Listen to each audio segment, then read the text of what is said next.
He saved the princess. The alien queen claimed him before everyone. The sky over the coastal city had changed color long before the ships appeared. It was not night and not day, but something pale and metallic, like light filtered through cold glass.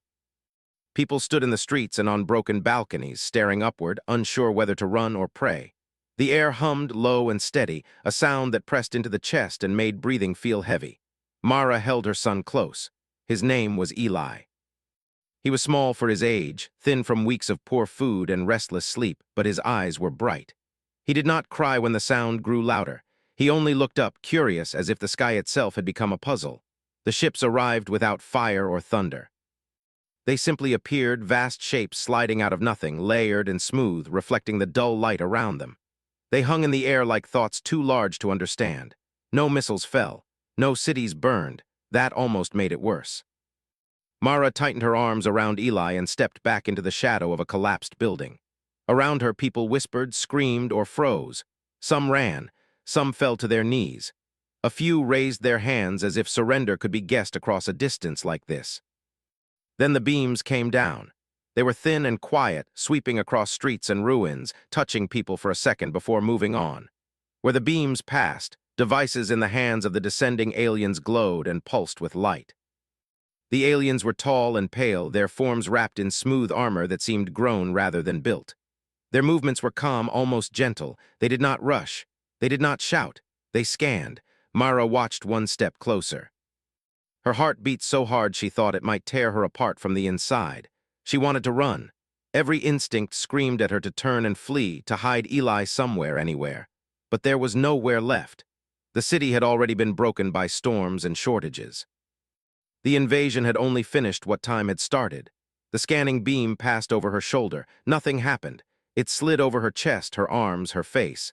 The alien paused, checked its device, then moved on. Mara let out a breath she did not know she had been holding.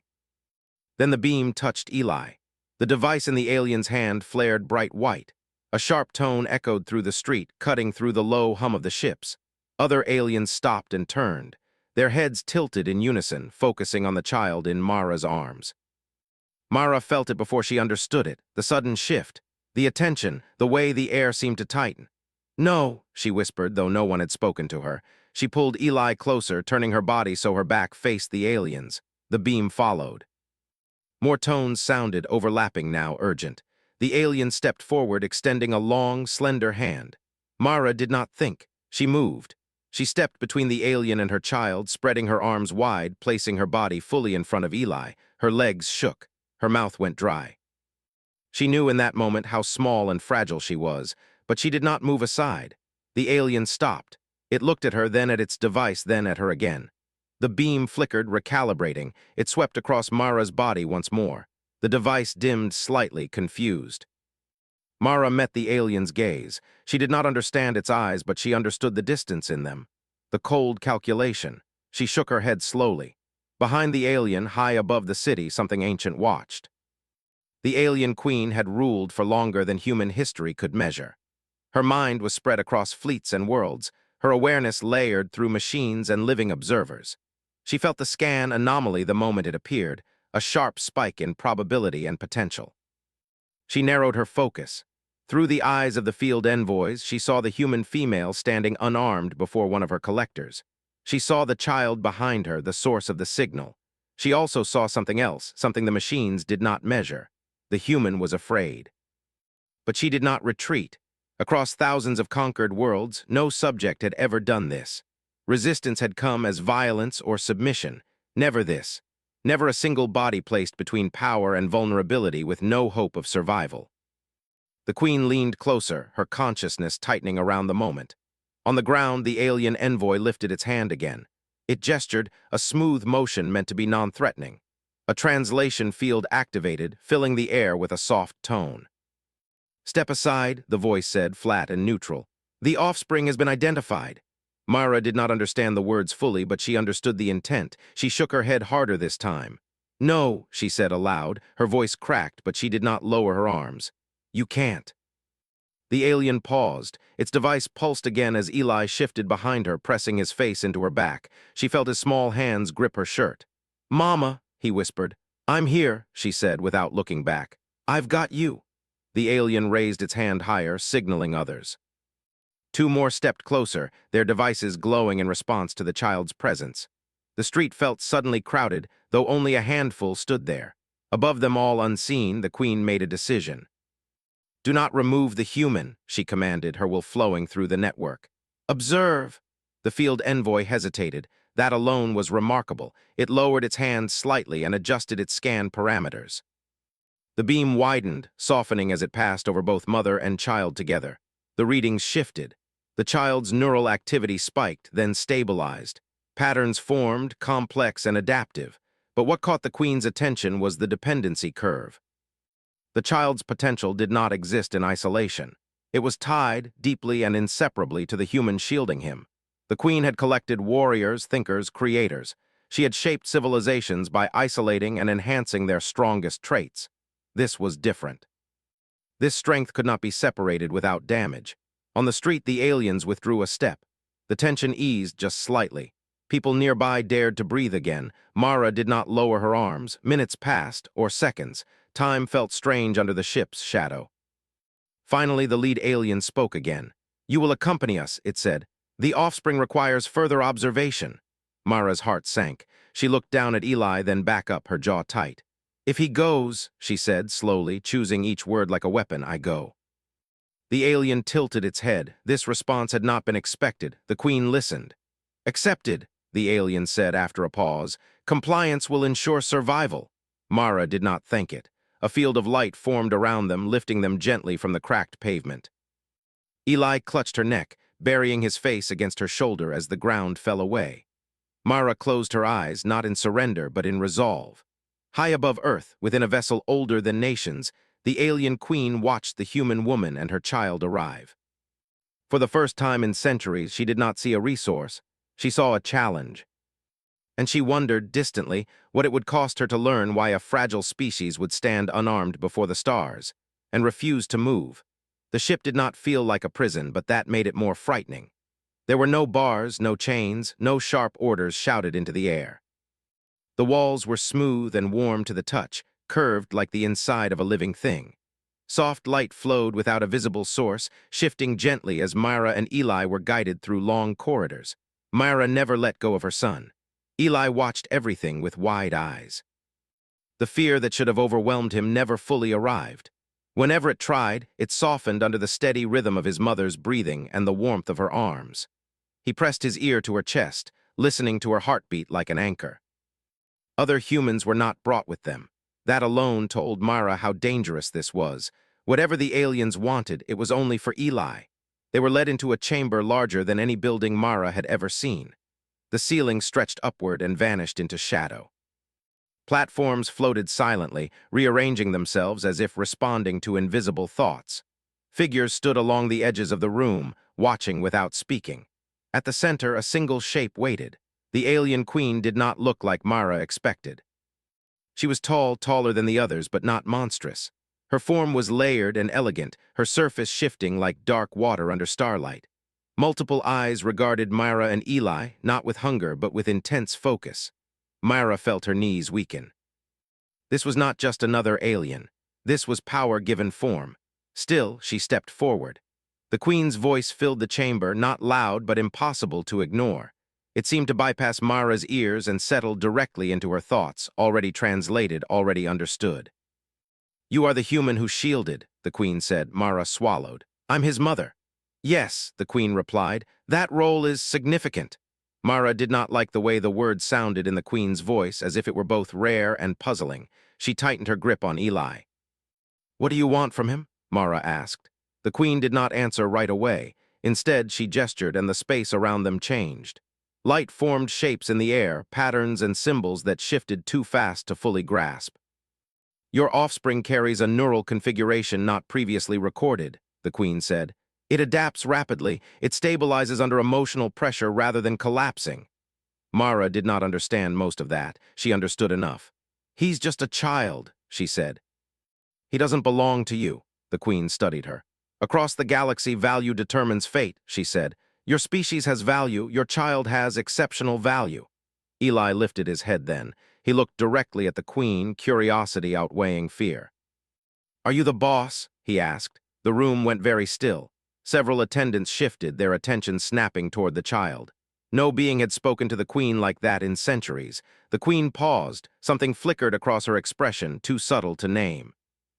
"I am," she answered. Eli considered this. "You don't look mean." Mara gasped softly. "Eli," the queen raised a hand, stopping her. "Let him speak." Eli leaned forward slightly in Mara's arms. "Why did you take us?" the queen answered honestly. "Because you are rare." Eli frowned. "Mama says people aren't things." Mara felt tears burn her eyes. She did not know whether to be proud or terrified. The queen said nothing for a long moment. Then she gestured again. The lights dimmed and the images vanished. "You will remain here," the queen said to Mara. "Separation disrupts the child's stability." Mara stiffened. "So I'm a tool now?" "No," the queen replied. "You are a variable I do not yet understand." That did not comfort Mara at all. Days passed, measured not by sunlight but by cycles of rest forced gently upon them. The queen's attendants brought food shaped from unfamiliar substances, yet somehow adjusted to human needs. Eli ate cautiously at first, then eagerly. Mara ate only because she had to stay strong. They were never locked in. They were never threatened. That made the constant observation worse. Mara could feel eyes on them at all times, unseen but present. Eli was taken for testing, always with Mara beside him. The machines were silent and smooth, scanning, recording, projecting light and sound. Every time Mara flinched, Eli calmed her instead, squeezing her hand and smiling as if this were an adventure. The queen watched everything. She watched how Mara spoke to Eli softly during tests, explaining things she did not understand herself. She watched how Eli's neural patterns spiked when separated even briefly, then settled instantly when Mara returned. She watched how his learning accelerated not through isolation but through shared experience. This contradicted everything the queen knew.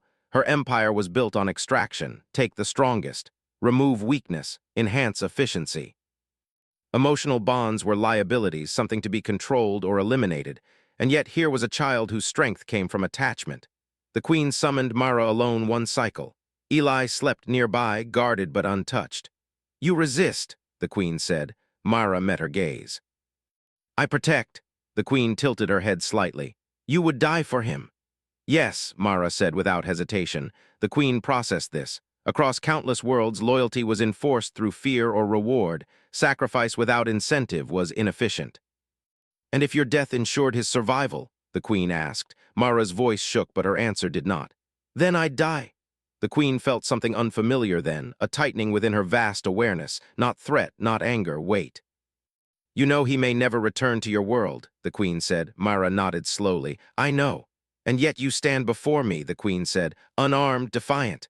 "I don't need a weapon," Mara replied. "I just won't move." Silence stretched between them.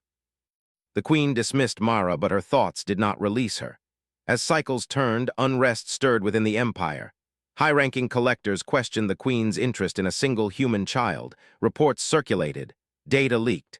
Concern hardened into fear. The child was changing the queen. She spent more time observing, less commanding. She asked questions rather than issuing directives.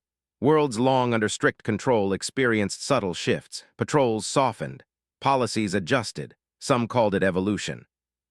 Others called it corruption.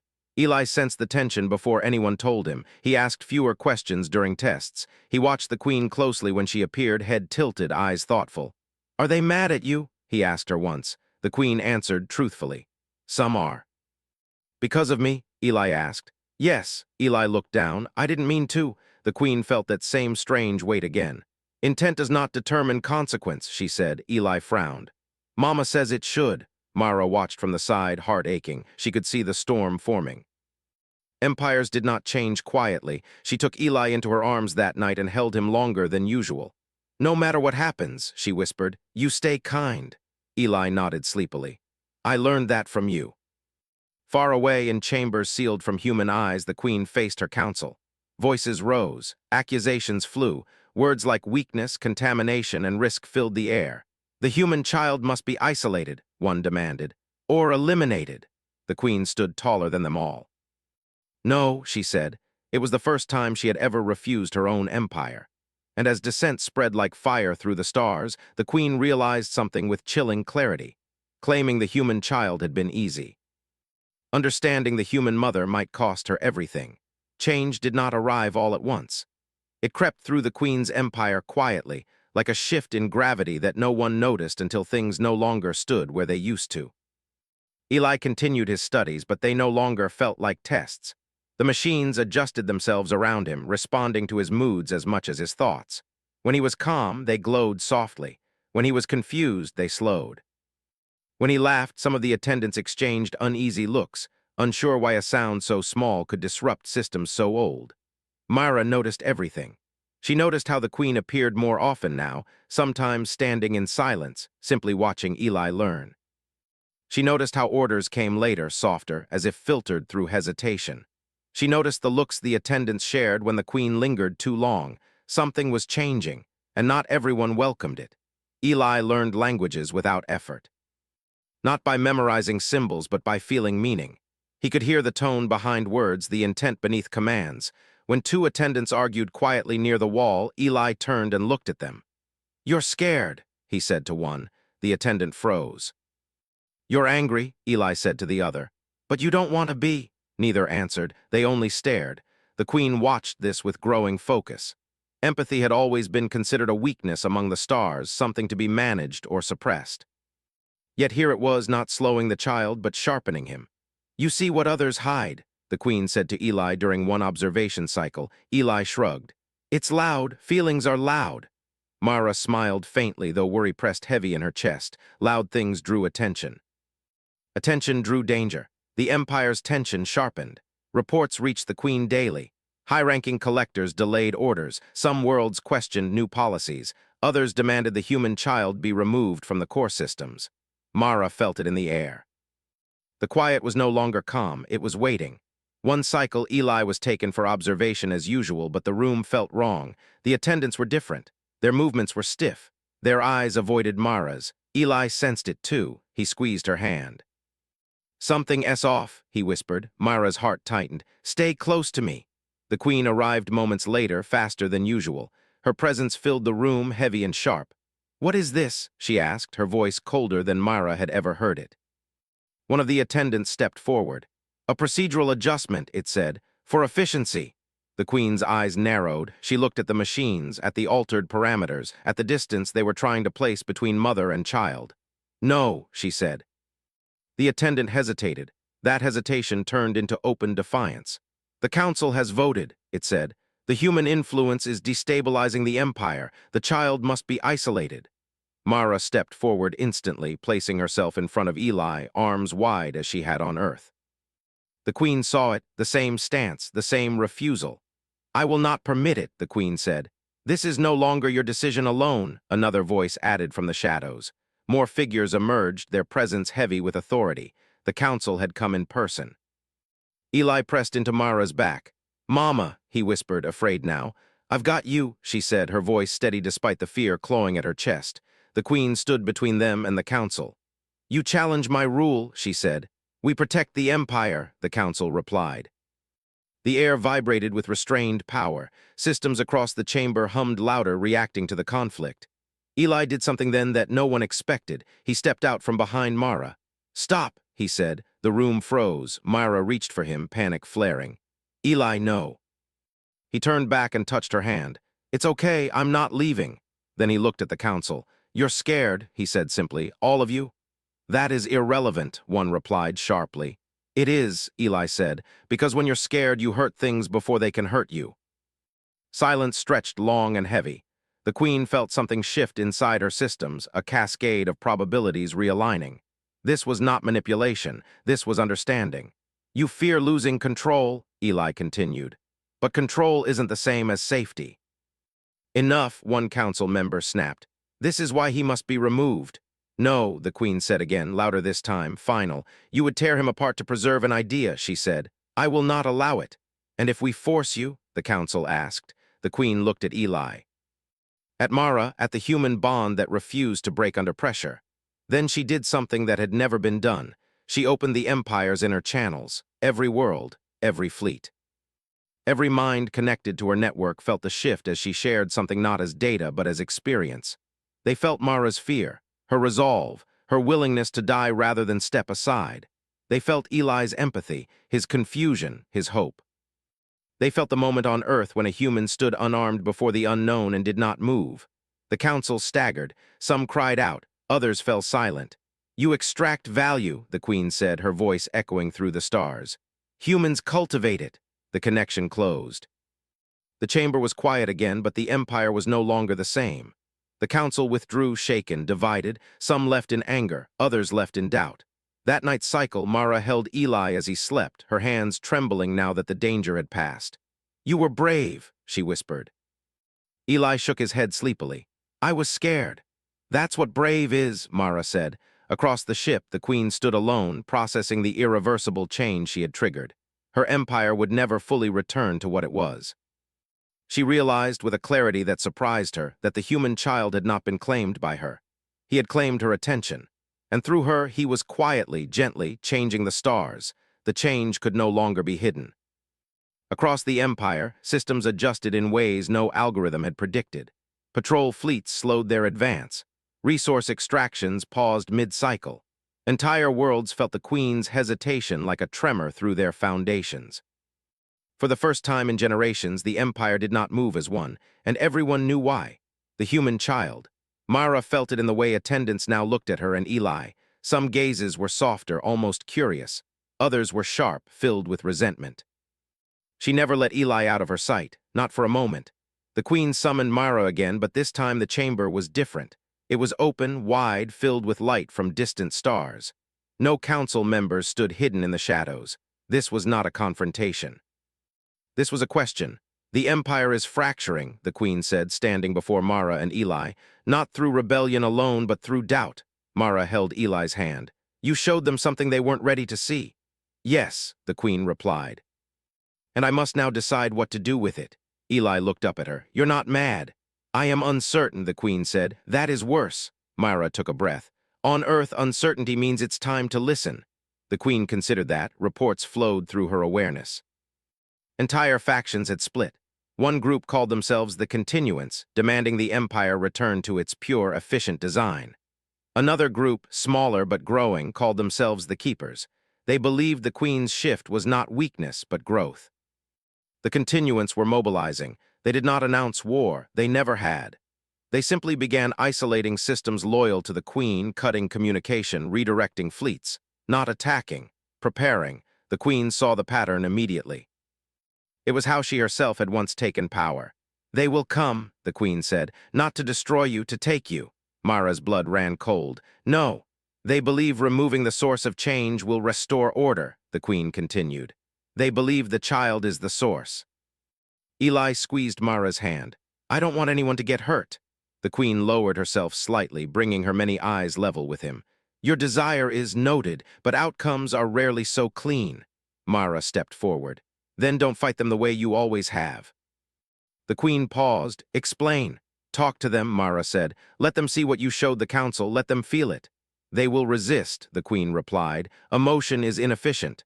"Not when it's shared," Mara said. "That's what you don't understand. Humans don't convince with force. We convince by connection." The Queen was silent for a long time. Then she did something Mara had never expected. She asked, "How would you do it?" The message went out not as a command, but as an invitation. For the first time in galactic history, the Queen called for an open convergence. Representatives from hundreds of worlds gathered, not in physical space, but through shared perception. Minds linked carefully, cautiously, held together by the Queen's will. Mara and Eli stood at the center. Fear rippled through the network. Curiosity followed close behind. Many had never seen a human before. Fewer still had ever felt one. The Queen did not speak first. Mara did. "My name is Mara," she said, her voice steady though her heart pounded. "I'm not a leader, I'm not special, I'm just a mother." She felt millions of minds brush against hers, measuring, analyzing. "This is my son," she continued.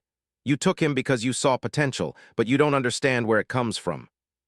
She placed a hand over Eli's chest. "It comes from being loved, protected, taught that his life matters even when it's inconvenient." A wave of unease passed through the convergence. "You think that makes us weak," Mara said, "but you're wrong, it makes us impossible to break." Eli spoke next. "I don't want to rule anyone," he said softly. "I just want people to stop being so scared." The continuance reacted immediately. Mental barriers rose, resistance hardened. Fear is necessary, their spokesperson projected. It preserves order. Eli frowned. It just makes you hurt things before they hurt you. That simple thought echoed through the network. The Queen felt it settle deep within countless minds. The continuance made their move. They severed the convergence abruptly, ripping themselves free. Fleets aligned. Signals flared. The Empire stood on the edge of internal collapse. Mara pulled Eli close. Is it over? No, the Queen said. It has begun. The Queen did not order retaliation. Instead, she did something that shocked even herself. She invited humanity. Earth's leaders were brought into the network. Scientists, caretakers, teachers, not generals. The continuance mocked the move until they felt it. Human thoughts were chaotic, emotional, layered with contradictions. But beneath it all was a constant thread: responsibility. For children, for the future, for mistakes not yet made. The continuance felt something they had not felt in centuries: being needed. Their certainty wavered. Some fleets stood down, others hesitated. Confusion spread faster than obedience ever had. The Queen addressed them all. This empire was built on control, she said. It endured, but it did not grow. She extended her awareness to Eli and Mara once more. This is growth, she said. It is fragile, it is dangerous, and it is alive. A final signal came from the continuance leadership. They would attempt extraction, not violent, precise. Mara felt the shift instantly. They're coming. Yes, the Queen said, and I will not stop them the old way. She turned to Eli. Will you stand with me? Eli nodded, though fear shimmered through him. As long as Mama's with me. Mara knelt, pressing her forehead to his. Always. When the continuance forces arrived, they found no weapons waiting. They found the Queen standing openly, her defenses lowered. They found a human mother and child standing beside her. And they found themselves seen. Every doubt, every fear, every buried question laid bare under Eli's quiet attention. No orders were shouted, no strikes were launched. One by one, ships powered down, not because they were defeated, but because, for the first time, they understood what they were fighting to protect. The Empire did not fracture that day. It transformed. And the stars held their breath as humanity, without firing a single shot, changed the fate of an entire civilization. Time did not return to normal after that day. It moved forward, but differently, like a river that had found a new path and could never go back to its old course. The Empire still existed. Its fleet still traveled between stars. Its world still followed shared laws, but fear was no longer the core that held it together. Something else had taken its place, something less efficient and far more powerful. Choice. Mara noticed the difference in small things first. Attendants no longer avoided her eyes. Some greeted Eli when he passed, lowering themselves slightly in a gesture of respect that had never been shown to a child. Others asked questions, hesitant but sincere. Not about his abilities, but about him. What do you like? One asked. Eli thought for a moment. Stories, he said, and fixing things. The attendant nodded as if that answer mattered. The Queen watched all of this quietly. She no longer hovered at a distance. She walked among her people now, listening more than speaking. Her presence still carried immense authority, but it was no longer absolute. She allowed disagreement.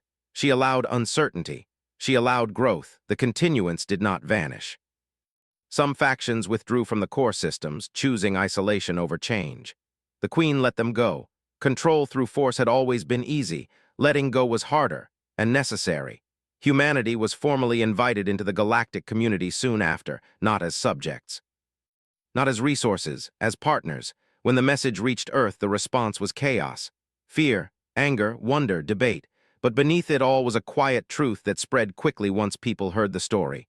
A human mother had stood between her child and the stars. And the stars had stopped. Mara was asked if she wanted to return to Earth. The offer was genuine, free of condition. She did not answer right away. Eli stood beside her, holding her hand, looking out through a vast window at a field of distant suns. Do we have to decide now? He asked. No, the Queen said. Time is no longer something I take from others. Mara smiled at that. Then we'll stay a little longer. Eli leaned into her side. I like it here, but I miss the ocean. The Queen stored that word, ocean. She did not understand it fully, but she would. Years passed. Eli grew not into a weapon or a ruler, but into a bridge. His empathy did not fade with age. It sharpened. He learned to navigate cultures, not by mastering their systems, but by understanding their fears. He traveled between worlds with Mara never far behind, not as a guard, but as his constant. Mara aged as humans do. Lines formed on her face, her hair streaked with gray, but her presence remained steady, grounding Eli in who he was and where he came from. "You don't belong to them," she reminded him often. "I know," he said. "I belong to me and to you." The queen changed too. She no longer described herself as a ruler, she became a steward. Decisions were shared, burdens distributed. For the first time in her long existence, she was not alone at the top. One cycle, as Myra rested in a garden grown to resemble earth plants, the queen joined her. She moved more slowly now, her immense awareness focused rather than spread thin. "You will not live as long as we do," the queen said. Myra nodded. "I know. Does that frighten you?" the queen asked. Myra looked at the sky, at stars she had once thought unreachable. "It used to, but now I think meaning isn't about how long you last. It's about what you leave behind." The queen considered this. "You have altered an empire." Mara shook her head gently. "No, I just loved my child." The queen felt that familiar weight again, not burden, responsibility. When Mara's time finally came, it was peaceful. Eli held her hand as she rested, her breathing slow and steady. The queen stood nearby, silent and still. "You did good," Mara whispered to her son. "Remember who you are." Eli pressed his forehead to hers, tears falling freely. "I will." She smiled once more, then she was gone. The Empire mourned. Worlds that had never known a human before lowered their lights. Ships paused mid-journey. The queen ordered no display, no monument. Instead, she allowed grief to exist, shared and unhidden. Eli stood before the stars alone that night, smaller than he had ever felt. The queen joined him. "You are not alone," she said. Eli nodded, though his voice shook. "I know, she taught me that too." He did not become queen. He did not command fleets or issue laws. He chose a quieter role. He became a listener, a mediator, a reminder. Across the galaxy, when conflicts rose, someone would say, "Bring the human," and Eli would come. He carried no weapon, only memory. Earth changed as well. Humanity stepped into the wider universe cautiously, but without fear. They were known not for conquest or genius, but for something far more unsettling to ancient powers. They protected what they loved. Generations later, when the alien queen finally prepared to step down, she recorded a message for the archives. Not a decree, a confession. "I once believed strength was the ability to take," she said. "I was wrong. Strength is the ability to stand in front of what matters and refuse to move." The final image stored in the Empire's history was not of fleets or stars. It was of a human mother, arms spread wide, unarmed, unyielding. And the truth that followed her across the galaxy, simple and unbreakable. When humans shield their children, even the universe learns to change.